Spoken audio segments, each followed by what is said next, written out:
Hello, everyone, and welcome back to the podcast without banners.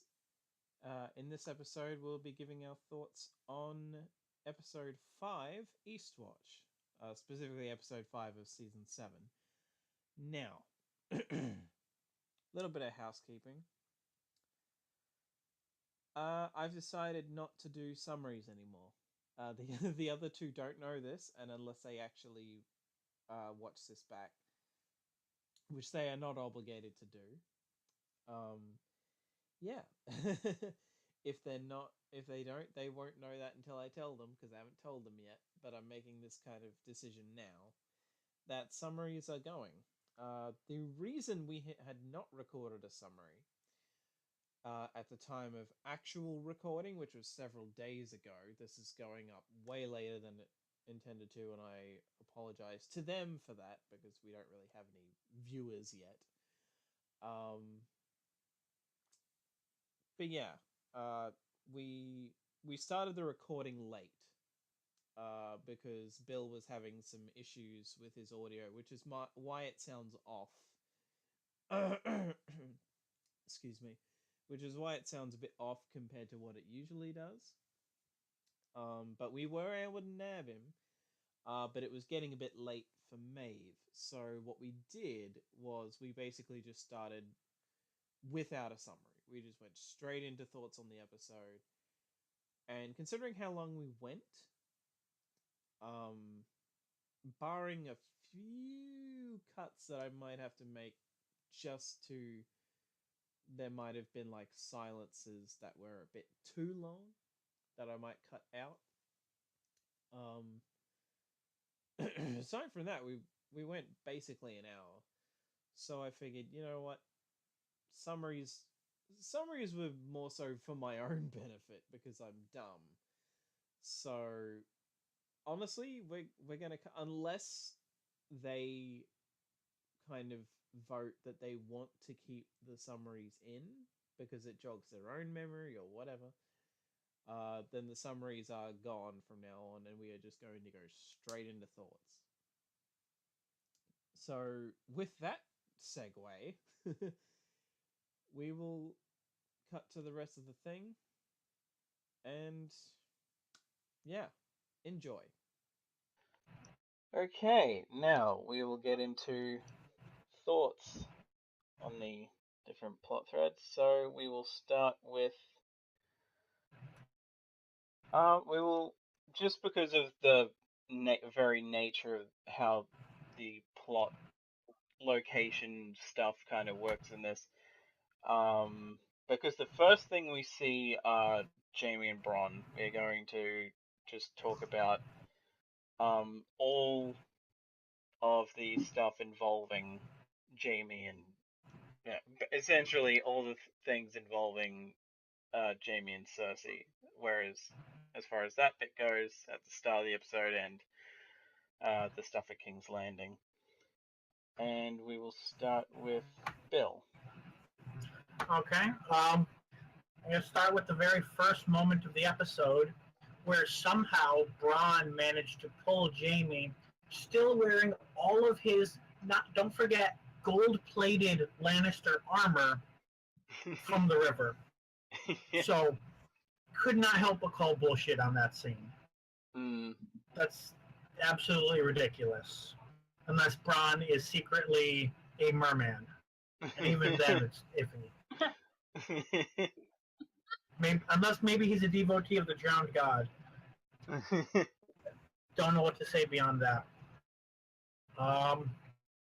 Otherwise, yeah, if this had happened in like season 1, 2, or 3, we probably would have gotten a 3-episode arc of Jamie, waking up at an inn without any of his armor, being nursed back to health from hypothermia, trying to either convince people who he was or convince them who he wasn't, steal a horse, and then get back to King's Landing and manage to get to the Red Keep.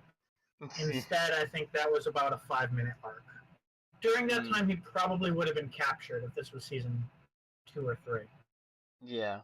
But that's another story, because then it would have made it a season-long arc. Other than that, good, but not like overwhelming to the point of having anything to comment exchange between Jamie and Bronn. Are we? I'm assuming we're going all the way to the conversation with Cersei at the end of the episode with this, right? Yeah, yeah. Or no? Okay.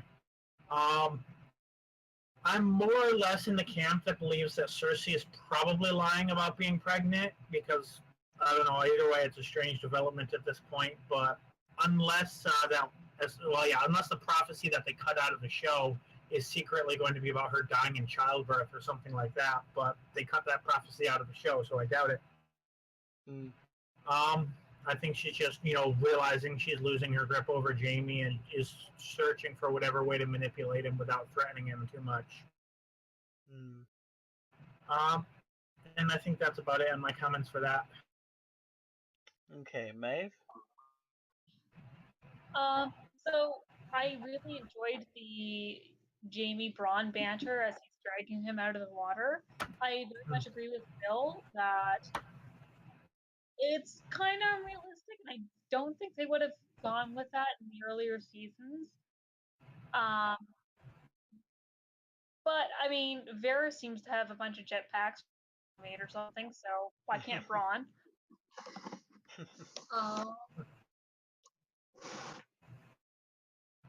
So there's not much more to say on that. I enjoyed the banter. I enjoyed that. A little bit of development with Braun.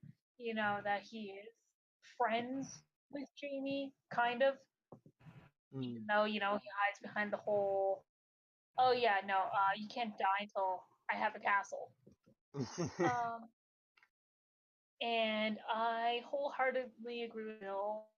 What happens back in King's Landing with Cersei, I'm pretty damn sure she's not pregnant. That would just her whole character arc was the only thing that humanized her was her children. Boom, children are gone. She's like a evil monster bitch. I think it'd be weird if she were to get pregnant again. That's my thoughts. As far as I go, the only thing I really have to add to that is that the pregnancy thing went completely over my head the first time I watched it. Because I must have distracted myself during that specific scene. And I even rewatched the bit, I rewound it slightly and to try and catch the bits that Qyburn was talking to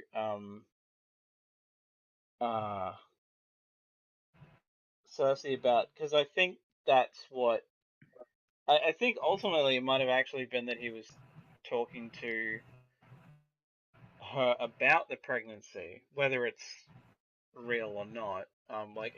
It wouldn't really surprise me either way, at this point. But it would be. I'd actually say that it would be more interesting if she was bullshitting. Just because there's the manipulation factor there. And it was nice to see Tyrion and Jamie actually have, even though it's only very brief, just having a scene. And Tyrion's kind of moment where he almost goes into a rant about he didn't want to be born this way necessarily and all that, but gets cut off. Yeah. But yeah, that's about all I have for that. So from there we will, because it's funny, because of how I'm doing this, if we go in order of how events happen, that means we now will be doing thoughts on the Dany half of the Rose Road stuff, and then moving on to Dragonstone, and also a bit of King's Landing. Yep. And we will start with Maeve this time. So one of the bigger things is I have been Camp Danny since book/series 1. I absolutely adored this character. I'm starting to think that she is more like her father than we want her to be. I.e., I think that we might get a Mad Queen arc coming up. I didn't like with the spoils of war. Battles kind of brutal always.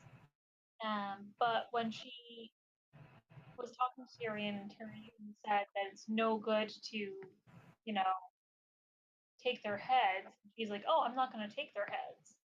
And I'm like, "No, no, don't do it, don't do it." And she just burns them alive, which I thought was really cool. And I think I actually thought she was going to feed them to Drogon because I figured that would kind of actually make sense because the dragon still needs to eat.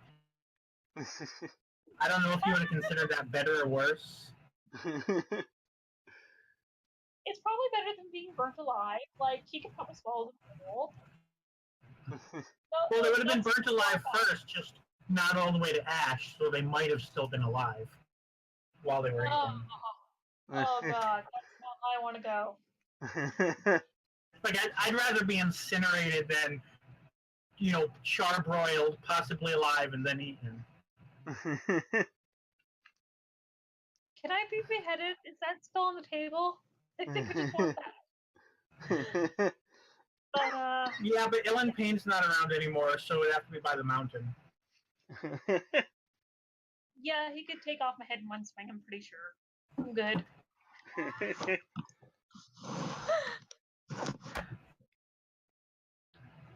But yeah, no, I had a real crisis of faith in Dan with that whole scene. And then, with Dany afterwards, we have Varys and Tyrion talking behind her back about, oh, you need to control her, otherwise we're gonna have another Mad Monarch on our hands.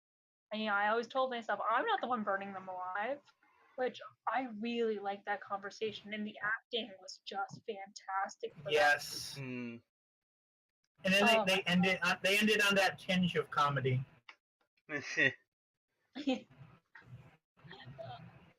Well, what else can you do with the Varys and Tyrion? Scene? Right. You have to undercut the drama with comedy. Yeah. Tyrion is trying to get drunk to forget what just happened, and Varys is not letting him. Nope.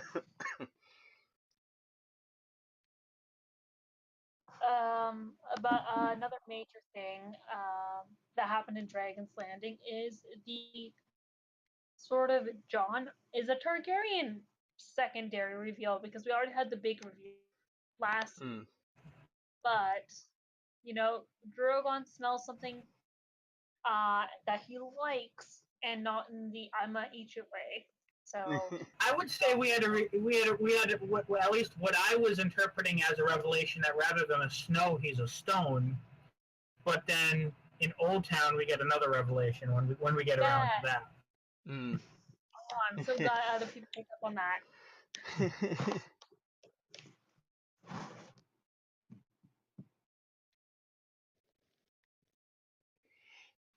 So I'm done if Bill wants to go on his thoughts. There was a bit of more back and forth, though. Okay. This is where the majority of my notes for the episode were located, so definitely got a bit to say. I was a little surprised that after all of the development, or not, I don't even know if it's development, but after all the screen time Dickon got, that he was just going to be dead. I was actually thinking that because he was a main character's sibling, that he was going to be major in the story later on. But I'm okay with that, because it's kind of like Robb Stark and everything else, where you have these characters that they kind of set them up as if they're going to be important and then dead. So, not nice that they're still killing people on occasion. What did you say? Oh, I said, woo, killing people. I liked how Tyrion was trying to be nice and not have people killed, but Randall Tarley was kind of undercutting him at every point that Daenerys didn't. It's like, no, fuck you, kill me. Regarding that whole plan, and she never says this outright, But considering her history and considering her position, I think what Daenerys was really getting at, and I think she probably wouldn't have wanted to say this in front of other people, which might have been part of it. But I don't think she really has the resources to imprison people. She might be able to keep like one major prisoner, like Randall Tarley, or if she had gotten to Jaime, because apparently he just disapparated and wasn't taken prisoner. But she doesn't really have the resources to keep a lot of prisoners the way that Winterfell or King's Landing would. And she knows more than probably anybody else in this war the consequences of holding enemy territory for a long period of time without having the resources to really do that, because she saw what happened in Slaver's Bay, where she tried to hold the whole territory and it more or less fell apart except for Marine.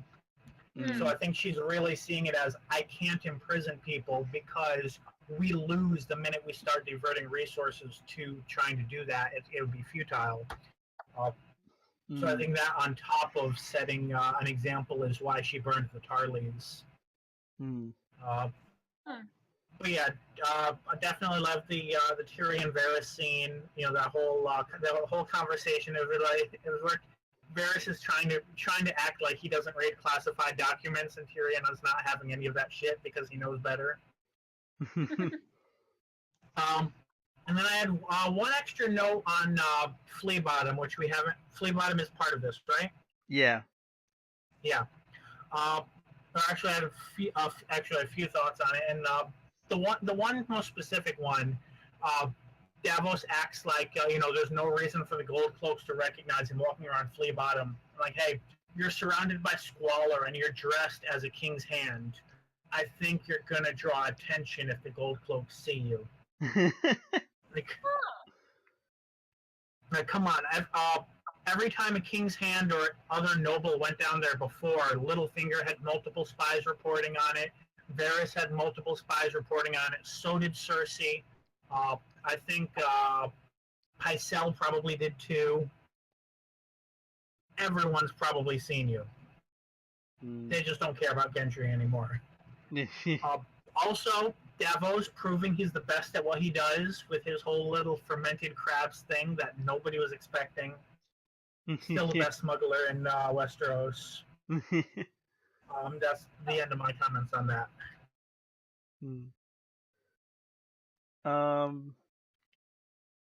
As far as probably the funniest, or at least one of the funniest lines in the episode, in this episode for me, is the fact that they as soon as he goes into he says he had business in Flea Bottom.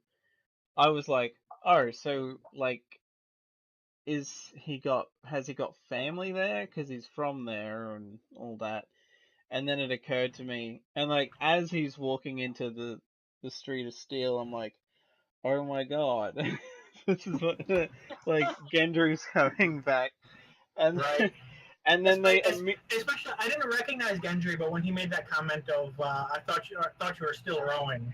Yeah, the still rowing line, you had to know it was a deliberate kind of meta joke where people have been making that kind of a running gag now that Gendry's probably still off rowing somewhere.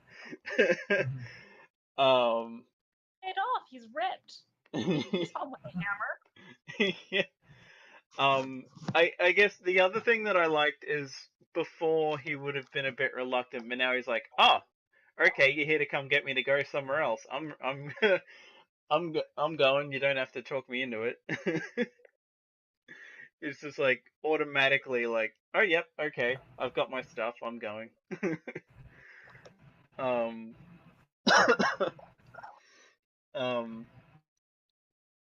And yeah, the whole thing with the fermented crab stuff, that was great. And I also like Tyrion ruins it. Yeah, yeah. Also, I like when they get back to Dragonstone and he's all you can't tell anyone who you are, this, that, the other thing. And then the first thing he does when he meets John, is just blatantly tells him who he is. Right. And because it's John, he doesn't obviously care.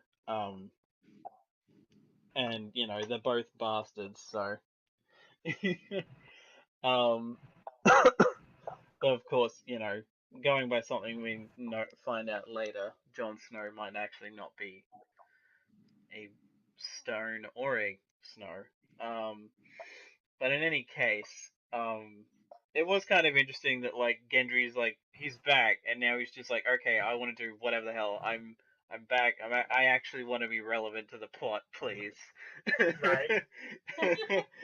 um, but yeah, like it is. I'm just glad that they addressed that at all because I really had been. I was one of those people who thought he was never going to show up again. um, so it's definitely good to see that that he's back. Um, and the weapon choice is going to be interesting because like something that they don't mention. I almost do wonder if he might help in like fashioning the actual um dragon glass weapons that they end up using once they've mined enough of it. Because him having that sort of hammer thing with like not necessarily I guess entirely made out of dragon glass, but like with dragon glass plated over the top of it could look really cool. I also saw someone mention that his Warhammer has Baratheon sigil on it, so he may have somehow gotten one of Robert's or made a replica of it. Probably, yeah. Like I would assume that that was probably one that he obviously kept to himself, so he probably just kind of put it on there as a reminder. Right. But yeah, I think that's all I've got for that plot. So moving back up, we now go to Winterfell, and we will start with Bill. All right. So Winterfell. Uh, Mainly the clash between Arya and Sansa is a lot more of what I expected from their reunions. What now that they've gotten all that happy, first meeting stuff out of the way. The way they felt about each other throughout their lives and the way they expect the other to act can more and more come forward.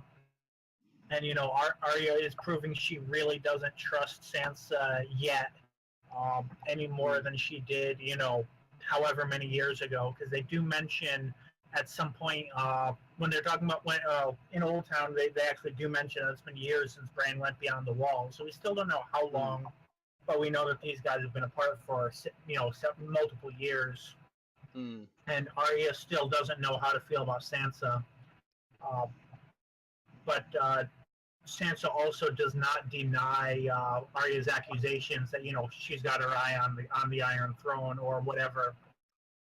So she may be looking to make some moves. The first time I watched this, I missed a very crucial Littlefinger moment. So I was kind of wondering, who's playing who? Is Arya got the handover on Littlefinger, or does Littlefinger have the handover on her? But upon seeing other people's comments and paying more attention when I rewatched, I saw Littlefinger watching her at the end. So he very clearly knows, what he's doing. He set up the chess pieces for Arya and Sansa, to drive a wedge in between them.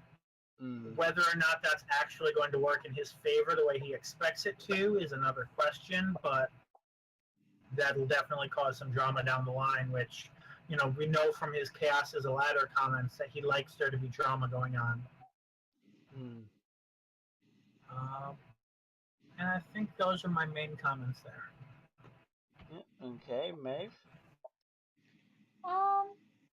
So the big thing I focused on too was the Arya Sansa drama, which started with Sansa trying to placate them and Arya misreading that as a you didn't defend our brother, which in a way is true. But I feel like Sansa's not eyeing up for anything.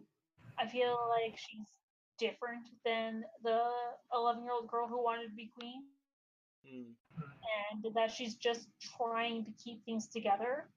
And she's frustrated because Arya doesn't get it, and Arya is understandably pissed because she thinks that she is hoping for her favorite sibling, John's death. Right. Mm. So She's letting a little of Ned shine through in the being more interested in the character than the politics. Mm. yeah, which I mean didn't work out for Ned, if we remember correctly. So, but finding that letter, which Arya has no context. Like, if you guys remember, she was basically told, "You're going to write this letter, or you're A, not going to marry Joffrey, which is your only security, and B, then we're not going to show your father any sort of mercy. So denounce him and send it to your brother." So that's going to be fun to explain. I'm looking forward to the confrontation. I don't think Arya is going to believe Sansa was forced to write that. But I also expect Littlefinger's plans to create drama to sort of fall through, just because both of the sisters aren't stupid. They might be able to get past and realize that they're both being played. And Sansa already it might take Bran. It might take Bran.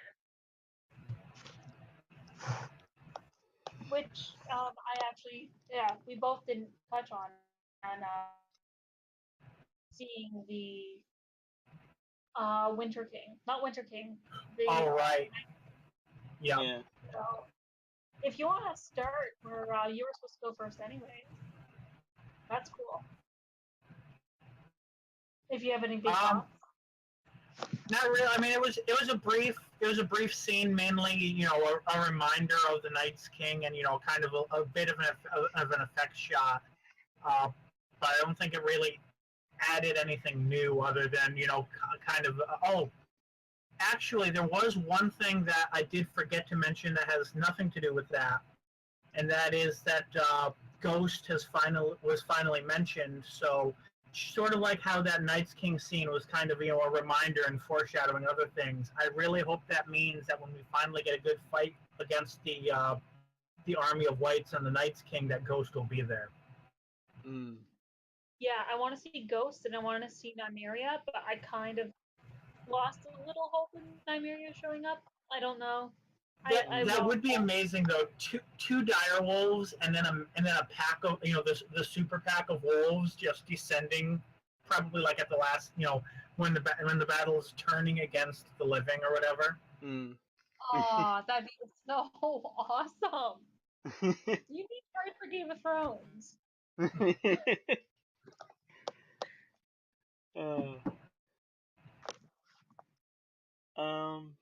But yeah,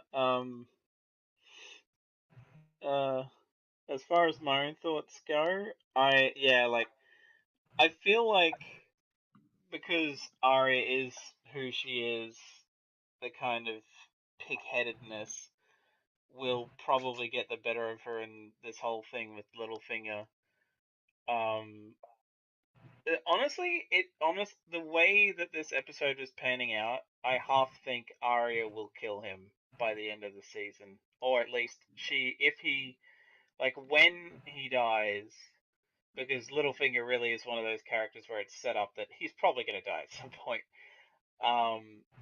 It'll probably be by Arya's hand, and fittingly enough, it'll probably be with that dagger, which, from what I recall, vaguely, it's his. It is actually Littlefinger's dagger, which Bran would know, and what a kind of ironic death that would be killed by his own weapon. Beautiful. Yeah, it was his, and it keeps boomeranging back to him. Like it was his. the line of succession is more or less intentionally clouded, but what it seems is that he gifted it to Joffrey.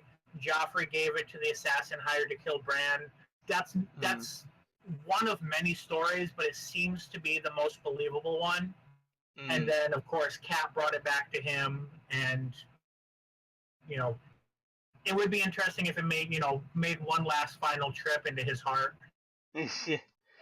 Well, yeah. The funny thing is, knowing Arya, I actually, for some reason, when I picture her killing him, I see her going for the throat. But that's just me. True. No, I see that. Yeah. But I do kind of, because of how aware of Littlefinger's bullshit Sansa is by now, that she's going to be like the first to figure this out. Between her and Arya, she's gonna be like, okay, clearly he's trying to drive a wedge between us. We can't let that happen. And then I'm kind of seeing it like the episode of Buffy where Spike tried to turn them all against each other. Oh, the Yoko Ono factor. Yes, I love that episode. But I actually could see like a thing where Arya confronts Sansa about this whole thing. Sansa tries to convince her of, the circumstances behind it, and then Arya storms off, and it's Bran that convinces her. No, she's not lying. She did this, but she didn't want to.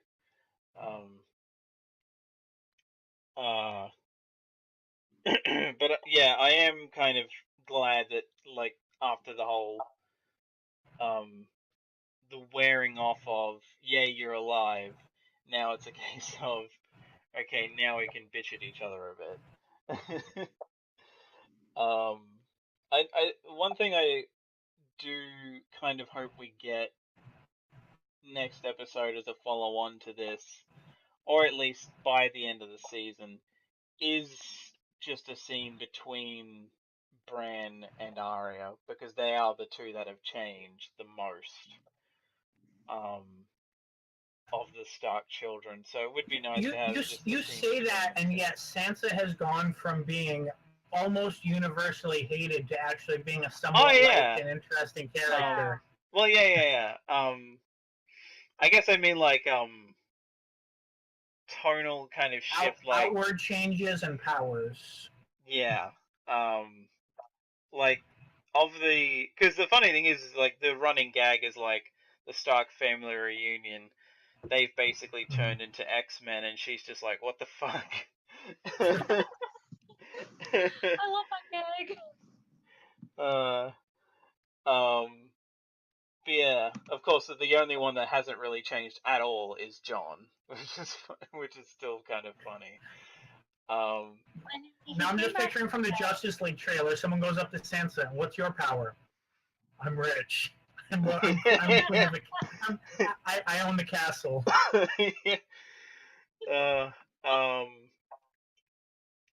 But yeah, I was actually kind of wondering, and I'm glad that we're actually seeing something, that Littlefinger is trying to drive a wedge between them, and is generally trying to drive a wedge between the forces of the North and John, which he wants to be Sansa's only friend. Yeah.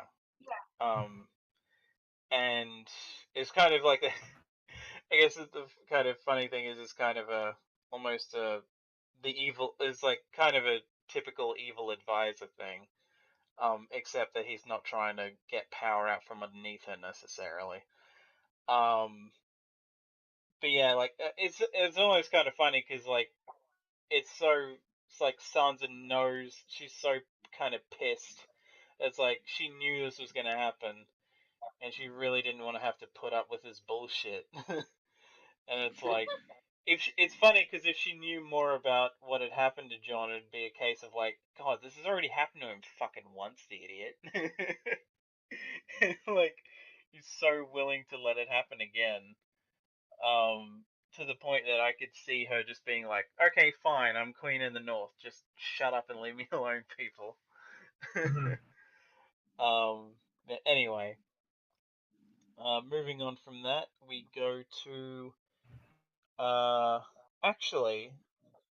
Oh no, wait, no. We'll leave that until a bit later. So we will move on to what happens at Old Town, and we will start with Bill first. Okay. So we have yeah, they get the Raven from Bran, which is interesting because Sam knows that Bran is alive and John doesn't, so that's kind of weird. Um, they've already gotten the Raven about Sam's family, which so we're going at least semi-linearly, but they haven't told Sam. And then we get to Sam throwing a hissy fit and ignoring massive news that would shake Westeros if he was actually paying attention. And then he goes on and leaves, which I'm sure John will be really happy to hear.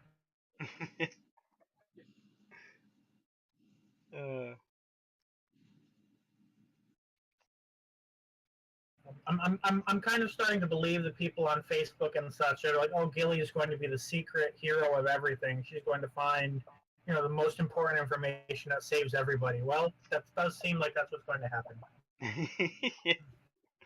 Well, it'd definitely give her something to do.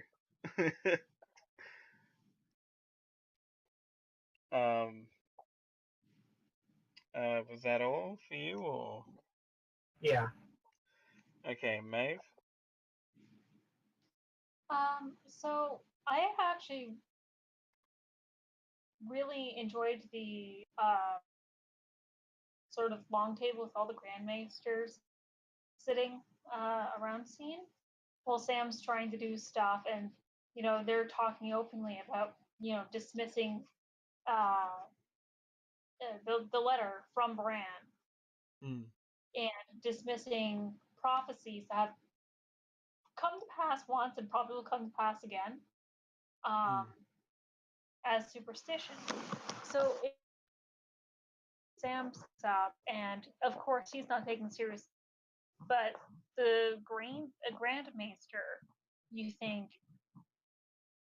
might, because he's like, okay, let's hear him out, but he's not overtly taking his side, which again I think is a case of he has to placate the people around him, so he can't be like, oh yeah, no, let's write to all these people and say the dead are coming, the dead are coming, because Right. he knows how that's going to be received.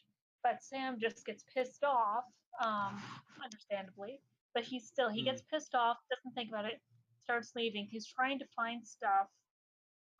No, during his punishment, he's writing down all this crap that this one maester wrote, and Gilly's going through because she's learned how to read. Now she's really excited about that. So she's like, "Oh, do you know how many blah blah blah and how many blah blah blah?" And then she says the thing, and she mispronounces Rhaegar's name. So it's like Right. there's a chance that you might miss it. And she comes to it because she's asking what an annulment is, and she mentions that. As soon as she mentioned annulment, I sat straight up in my seat. I'm like, oh, this is coming.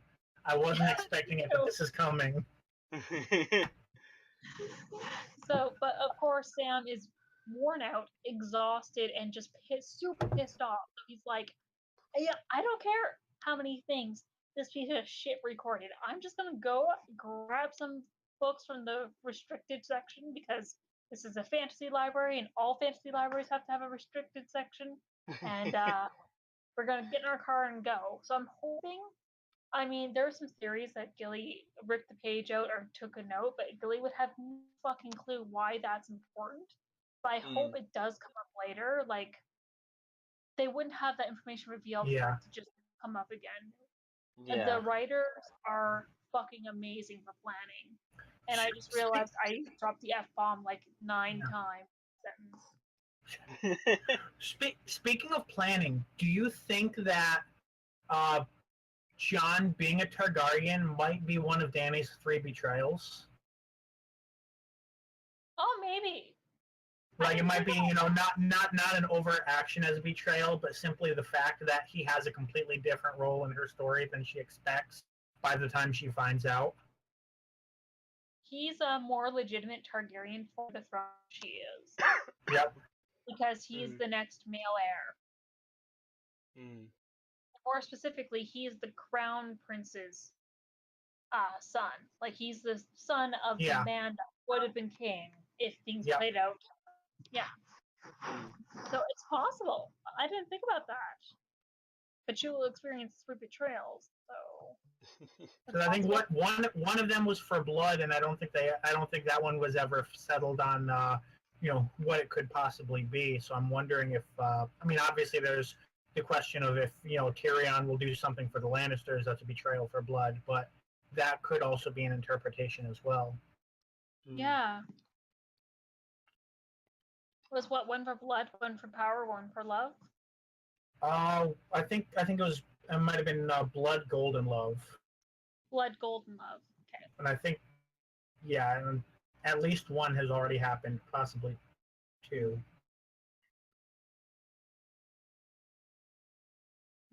Yeah. That's fine. Yeah, like, I just like the fact that I was always wondering how this plot thread would end, whether it would be what they went with, where Sam's just kind of bored shitless, basically, and is like, okay, these lot are just sitting around doing nothing, I actually want to be proactive, so I'm just gonna fuck off. Or if they would actually, like, have him wait it out, find something, and then leave. So the fact that they did, like, I like that they had him essentially become, over, like, the last season and this one now, they're like, he went from, like, last season he had the kind of the Belle in Beauty and the Beast moment where it's like, oh shit, this huge library, to having this thing of, like, this is nothing like I expected it would be. This is, like, really frustrating and all that. But at the same time, I like that you can kind of see it from both sides when the Archmaester is, like, considering what Sam's saying, but also being like, well, it also could be a ploy from Daenerys to send the armies of the South northwards and leave the South undefended. And it's like, considering he hasn't seen what Sam has seen, it's a reasonable thought for him to have. That's like, you can't take this at face value. Or at least he can't take it at face value because he doesn't know Bran. He doesn't know what he's been through. So he's taking he has to consider every option. He can't just go for it. And have blind trust in someone he doesn't know. So I like that they at least had something like that where you could see where both sides are coming from. And I actually kind of wonder if, because we get that moment, like, at the end of this, where Sam storms out and they bring up that his brother and father are dead, I actually think the reason that both of them were killed off is because that will probably play into now. Sam will have conflicting thoughts on Daenerys herself. It's like, he never really had any love for his dad, but it's like, oh shit, you you kind of brutally killed them. And I don't actually remember what the relationship with him and his brother was, if they ever shared even a brief scene. I think his father kind of played them against each other in the sense that, see, your brother is what you should be, but I don't think there was anything more complex than that. Yeah, right. So it'll be interesting to see what the reaction is when he inevitably finds out, oh shit, this woman burned my 2 members of my family alive.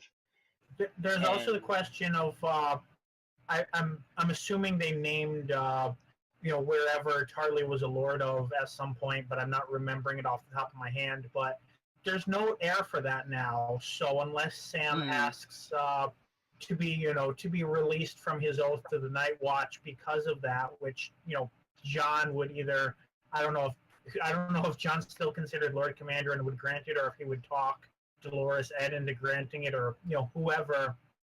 That's certainly a possibility for conflict. Yeah. Plus, generally, it's kind of interesting because Sam would probably be given a bit of leeway from Danny if he somehow ends up there first rather than going straight back to the wall. Which actually, now that I think about it, that might be an odd diversion if he goes back home on the way back to the wall, and finds out from his mother that his father and brother are dead. Like, I could see that being like an in-between scene of him like making his way back, depending on the direction he's going. Because I guess either way he's heading northwards.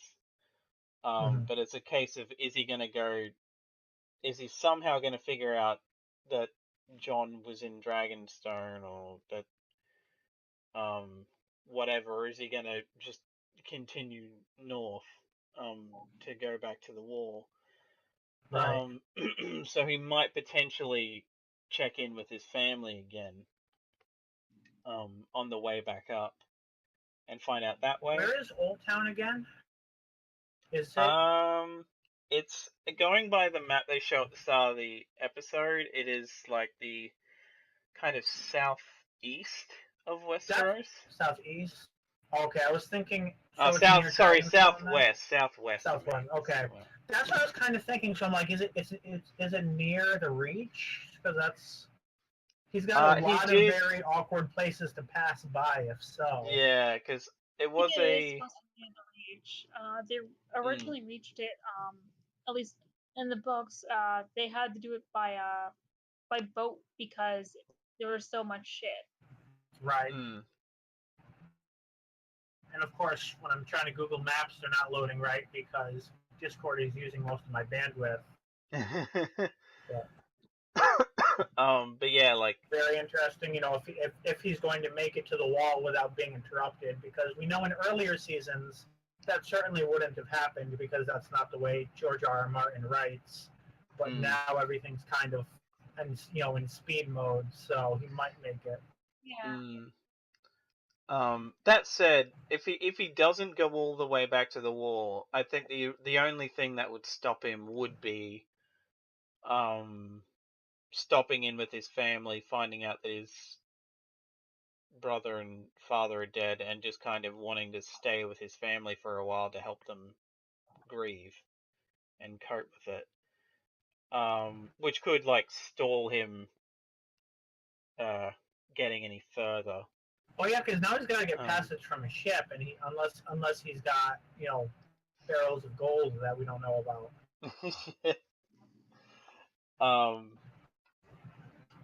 But yeah, I think that would be why he has the horse and cart. They might be trying to take that the whole way.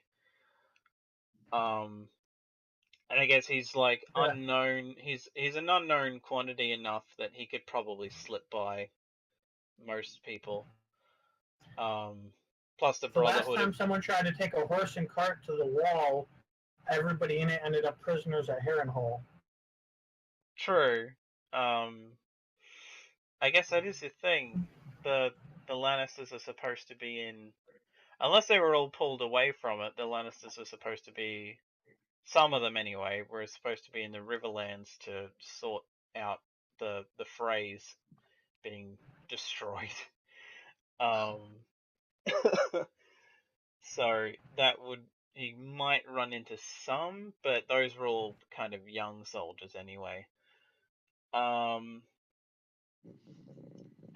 That aside, I don't really have anything else that I can think of off the top of my head to really add to that. But yeah, I generally, it's nice to see him just being like, okay, fuck all this. I'm just gonna grab everything. And Goku's like, this is the second time where he's just grabbed shit and never been caught. Like, Arya is the only one who's been doing something and got caught doing it. And it was because, like, we're supposed to get that Littlefinger was kind of plotting that whole thing out. Right. Whereas in this case, as he was yanking all those books and scrolls and that off the shelves, I'm like, he's gonna get caught. He's gonna get caught. He's gonna get caught, and he doesn't. He actually makes it out fine. I'm like, wow, okay. There's not even the typical like someone stopping him and then him just getting past, shoving past him anyway, or Mm-hmm. the kind of, oh, screw it, I'll let you go kind of thing. They just have him snatch all this shit and leave without being caught. So it was really kind of weird, but also like, oh, you don't see that often, so it's not that annoying. I guess it's just also kind of weird because you always expect them to be caught. Security for all the forbidden knowledge. Hmm. Because yeah, he had to have. I forget if he stole that key like ages ago. Actually, yeah, he did steal it a few episodes back. So I guess he just kept it and never put it back. So God knows what happened to the guy who he stole those keys from. Because losing his keys would have probably been a big deal. Um, Anyway, from what I can tell, that leads us to something that ultimately I probably could have included with the whole Danny and John stuff, because it does kind of tie into that, but we'll get to it now. The stuff that happened at Eastwatch, and we will start with Maeve. So Eastwatch was a fond reunion of a lot of characters. I really, really liked seeing Gendry sort of be suspicious of the Brotherhood found with them, and they make it clear that they all have reasons to mistrust one another. Like Tormund was like to Jorah, "You're a fucking Mormont. You know your Mm-hmm. father hunted us like animals, right?" Mm. And As compared to everyone else who's like, oh, your father was a brave man. I served under him. Yeah, I served on the other side, asshole. yeah, so that was nice. It was refreshing. Also, there's a meme going around saying that the Hound is the sort of person to skip the cutscenes to go right to the combat, which is super fucking accurate because Yeah. they all sort of they make cases like fine, we have to do this, and then the Hound's like, He's like, "Oh, skip let's scene, come skip on. scene, skip scene. I want to kill something and eat some chicken." Of course, he definitely has a point. He's like, yeah, no matter all this bickering back and forth, you've already made up your mind as to what's happening next. So just tell us. Let's go. Mm. And then of course the gate lifts, which sort of reminds you of the first time John gets to go beyond the wall. Only this time it's just completely white because winter has now come, and ominous music plays and cuts to credits, and your heart is just about ready to leap from your chest. Mm-hmm. So I was impressed. It was a fucking good episode. Mm. The Hound did not get to piss off the wall, which is, I'm sure, if he and Tyrion ever meet, that would definitely be something Tyrion can brag about. Ever meet again, I should say, because obviously they met back before season 1. Mm. Yeah. I don't think I have anything really to add to that. I saw someone mention that Tormund asked about Brienne, but I probably missed it both times. Yeah, Either way, I think it was fairly minor, and I think at this point that's more of a running gag than something that's actually going to have plot relevance. Yeah, it was a small mention where he's like, how many, when Tormund was asking how many people he brought And then John says like not many, and he goes the big woman, and John just kind of either just shakes his head or just kind of chuckles a bit, and Tolman like looks really kind of disappointed. Gotcha. Like kind of I did like Gendry recognizing Sir Beric and Thoros. You know, it's everybody's re-meeting for different reasons. Like with the amount of hostility there, you almost expect Melisandre just to be creeping around the corner, like, you know, don't mind if I join you. Yeah. Though that will actually kind of make it interesting when if she does come back and goes to John, considering Gendry is following John around now. And hell, that might actually be why Gendry's been brought back into it. Maybe that's what it'll lead to. Gendry might actually be the one to enter. Right. Does John know about Sir Beric or about Lord Beric, whatever he is? By the sounds of all of that, he didn't really know about any of them except the Hound. Right, because I don't mean like recognizing his face. I mean, I know Melisandre knew about Beric's, shall we say, condition before doing the same thing to John, but I don't remember if John was ever told about it. I don't think he was. I think she might have told him about it without including a name. Well, I think the idea it would be an interesting bonding moment if they realize that they're both fire whites, as apparently George Martin refers to them. Yeah, I don't think like if he was told at all, it would have been Davos, and Davos might explain that because he obviously knew, and that's why he got. I think he knew. At least he knew that she'd done that before, or had some idea that she'd probably done it before. Hence why he had her there try to do it to John. Or at least that it had been done before in some way. He clearly knew that there was something going on there anyway. Even though he'd never met the Brotherhood, so it'll be interesting.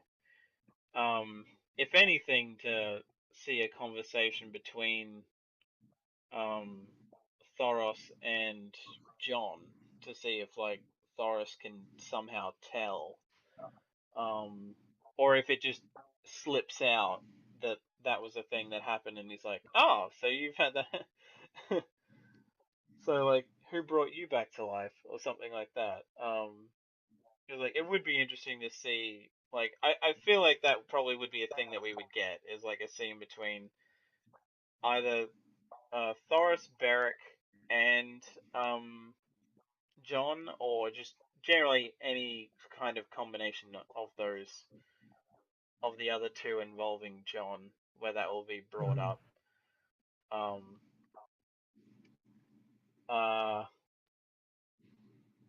But yeah, leading into the next episode is going to be quite interesting. The fact that I was wondering how, like, I'd seen like either promo images and there's trailer bits where clearly the Brotherhood without banners had gone to the Wall, or generally all the way north, but it was a matter of, okay, how are they gonna wind up at this place with these other people? And like suddenly, okay, they just kind of you kind of skip ahead and they're there already. Right. Which I guess it had been hinted at anyway in previous episodes that they needed to go north, so this was just kind of the follow up to that. Though I like that they weren't just kind of welcomed in and they had to sit in the dungeons for a bit. Right. And you have Thoros complaining that he isn't drunk. Yeah, they probably don't give you liquor in the cells, so no ale. So yeah. And the funny the thing Hound is is probably pissed too. yeah. Yeah, I was gonna say, like, I'm actually surprised that they didn't have Tormund respond to that. And it's like, if we had any, I would have drunk it all by now. Sure. Or like we would have probably drunk it all by now, or something like that. But yeah, I think that's all I have for that. Did either of you have any thoughts on the episode overall that you have thought of since, or just didn't think to mention? Forgot to write down predictions. I had predictions the first time I watched it, but I don't remember if I said them or not because I don't remember what they were.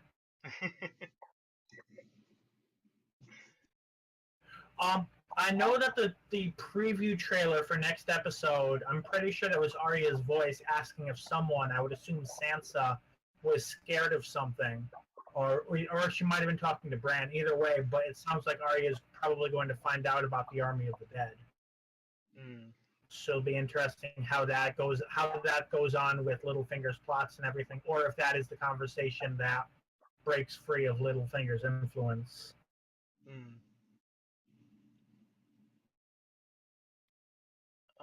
Yeah, I think I've said all I have to say.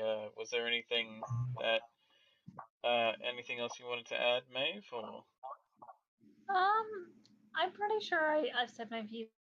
There was, I feel like a few of us made predictions within the whole of it. I don't have any big stinging things right now. I'm just really excited to see what happens, and yeah, just excited. I want to see a freaking direwolf. That would be nice. I miss Okay. Well, since we've all said our bits, I think we'll call it there. Okay. Thank you to anyone who listens to this. Even if you don't like it or subscribe to the to my channel or anything, at least if you spread it around, that's more than enough. And just generally watching anyway. I'm Thomas Fireheart. I've been joined by Maeve LaFey and Bill Silvia, and we will see you next week for the penultimate episode of the series, which is a weird thing to say. But there is only 7 episodes, and this is episode 5, so next week's episode 6, we will see you then. See you then. Bye.